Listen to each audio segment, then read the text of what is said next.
Seterusnya, teknik ayat sonsang. Mari kita lihat soalan perbincangan yang ketiga. Soalan dan jawapan dalam bentuk ini agak mudah. Murid hanya perlu mengenal pasti subjek, predikat dan unsur keterangan yang terdapat dalam ayat. Apabila telah dikenal pasti, untuk mengecam ayat yang sama maksud tidak sukar kerana tidak ada apa-apa perubahan dari segi perkataan yang digunakan. Yang berbeza hanyalah susunan ayat. Ayat bagi soalan ini ialah ayat dalam susunan biasa.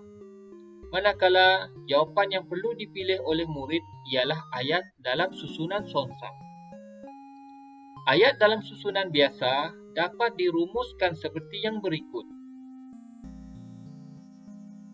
Predikat ditambah keterangan ditambah subjek. Predikat ditambah subjek ditambah keterangan. Keterangan ditambah subjek ditambah predikat. Keterangan ditambah predikat ditambah subjek. Sebagai contoh yang mudah, perhatikan penjelasan ini. Adik merupakan subjek, belum tidur merupakan predikat, kerana sakit gigi merupakan keterangan. Susunan biasa, adik belum tidur kerana sakit gigi. Manakala susunan sonsang seperti rumus tadi, A. Belum tidur kerana sakit gigi adik. B. Belum tidur adik kerana sakit gigi. C. Kerana sakit gigi adik belum tidur. Dan D. Kerana sakit gigi belum tidur adik. Untuk makluman murid, ayat A hingga ayat D di atas merupakan ayat yang betul dan disusun dalam susunan sonsang. Maksudnya tetap sama, cuma perkara yang ditegaskan berbeza. Namun demikian, maksudnya tetap sama dengan mana-mana pilihan. Sama ada A hingga D merupakan jawapannya. Untuk memahaminya dengan lebih baik, cuba murid perhatikan jadual ini. Susunan biasa. Subjek, nelayan itu. Predikat, menangkap ikan. Keterangan, dengan jala. Susunan sonsang. Menangkap ikan dengan jala nelayan itu. Menangkap ikan nelayan itu dengan jala. Dengan jala nelayan itu menangkap ikan.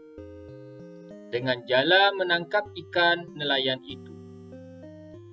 Demikian juga halnya sekiranya soalan yang diberikan dalam bentuk susunan sonsang dan calon diminta mencari ayat yang sama maksud dalam bentuk susunan biasa. Sambil membaca akhbar, Encik Daud mendengar radio. Susunan sonsang. Encik Daud mendengar radio sambil membaca akhbar. Susunan biasa. Bagi menjawab soalan perbincangan tadi, sila lihat dua susunan ayat yang dapat menentukan jawapannya. Ayah pergi ke rumah saudara kami di Mersing kerana menghadiri majlis perkahwinan. Susunan biasa.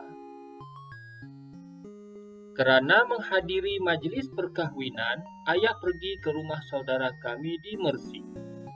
Susunan sonsang. Jawapan bagi soalan perbincangan 3 ialah C. Mari kita aplikasikan teknik yang kita pelajari sebentar tadi dalam permainan misi yang ketiga.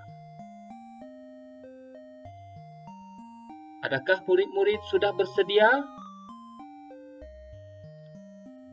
Bagus murid-murid. Masa untuk bermain. Jom. Nobita kumpul bateri. Misi yang ketiga, kumpul 3 bateri. Mari kita lihat soalan yang pertama. Ahli bomba itu memadamkan api yang marak dengan alat penyembur air. A. Dengan alat penyembur air, ahli bomba itu memadamkan api yang marak. B. Alat penyembur air dipadamkan api yang marak oleh ahli bomba itu. C. Ahli bomba dengan alat penyembur api memadamkan api yang marak. D. Api yang marak dapat dipadamkan dengan alat penyembur api. Apakah jawapan yang tepat? Sila jawab di ruangan bual.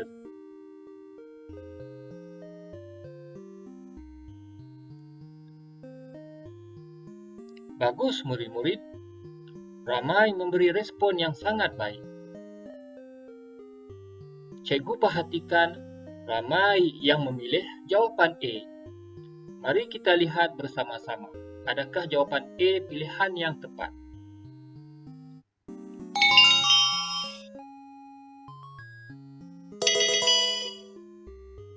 Tahniah dan syabas murid-murid. Soalan yang kedua. Abang pergi ke pasar untuk membeli alat tulis. A. Alat tulis telah dibeli oleh abang di pasar. B. Abang berada di pasar membeli alat tulis. C. Untuk membeli alat tulis, abang pergi pasar. D. Oleh sebab alat tulis di pasar, abang pergi membeli. Apakah jawapan yang tepat? Sila catatkan di ruangan bual sekarang.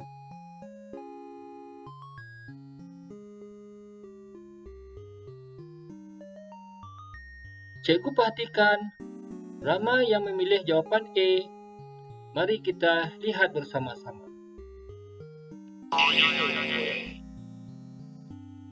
Maaf murid-murid, kurang tepat.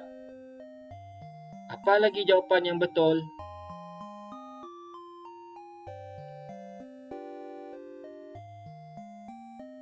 Cikgu perhatikan ramai juga yang memilih jawapan C.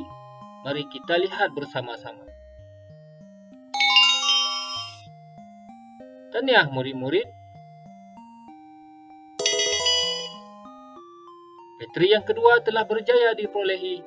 Mari kita teruskan dengan soalan yang terakhir untuk misi yang ketiga ini.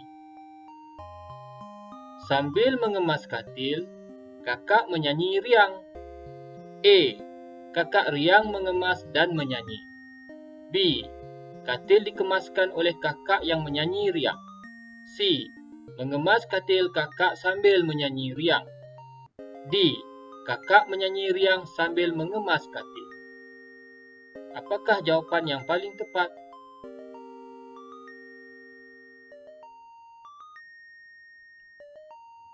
Cikgu perhatikan ramai yang memilih jawapan D.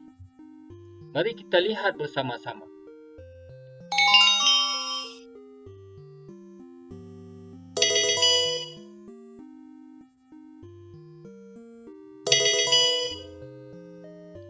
Syabas dan tahniah murid-murid. Nampaknya selesai misi yang ketiga.